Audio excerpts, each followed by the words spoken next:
Okay guys, I have another awesome tool to show you guys. Now, you're going to see before us, these tools you're pretty familiar with the Robo and the K-Beam Junior.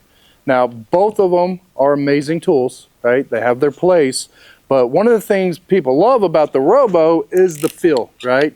It has amazing control, but the only caveat to that is you can only do a dent, basically this width here, okay?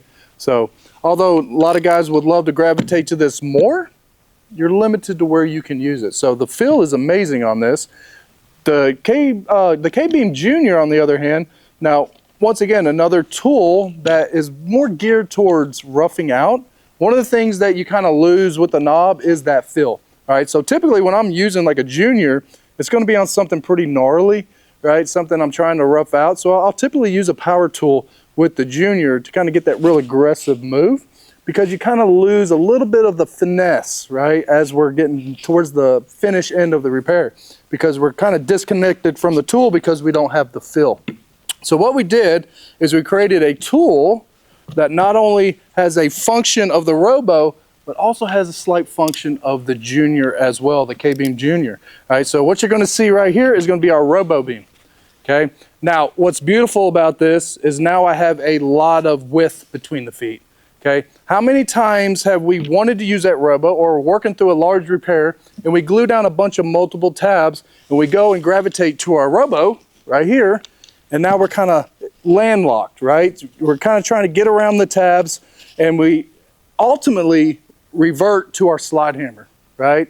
So once again, slide hammers are amazing, but the caveat to that is you do lose a little control. So that's why this tool right here is the industry foundational Robo lifter, right? Or tab lifter, if you will. So let's come over here and check out some of the features with the Robo Beam. So you're gonna have full articulation again as well, right? So when I'm hooked up to a dent and I'm pulling that tab, okay, instead of sitting here spinning the knob, you're still gonna have that same feature of being able to twist the head of the this Robo Beam to be able to raise up that shaft, which is great. If I have a bunch of tabs in close proximity, this is going to be another great tool, so I can get in there and you see how it slides, right? So you're going to have a lot of adjustment, a lot of movement with this tool as well.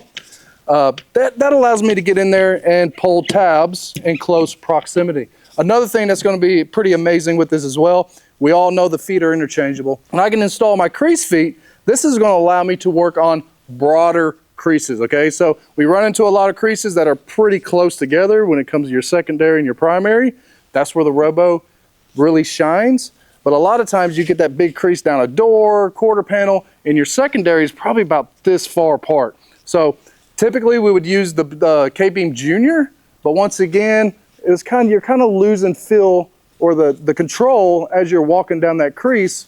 What I can now do is use the Robo, put my crease feet on, and now get my feet out a pretty far width, if you will, and now I'll be able to walk through that crease while using that double action and having the control at the same time. So another thing you're going to see is we're going to have a pass through, a little bit longer. That's going to allow you to grab more of like a dead center centipede, okay? If you're using like smaller crease tabs, maybe you got a bunch of dead centers glued down, we do have this smaller pass through as well. That comes pretty much standard on your Robo. So really great feature to this. This is something I'm really excited to. Not only for a little bit of roughing out, if you will, but this is going to really shine towards that finishing stage where it keeps you from having to gravitate to your slide hammer. Or let's be real, if I was using the Robo during that end repair, it's usually typically one tab at a time. Now I'm able to glue like a bunch of tabs real close together to be able to come in and pull them, and which in the end is going to save you a lot of time during that repair as well. So another awesome tool to check out. Go to the site, it's live, and get yourself a Robo Beam.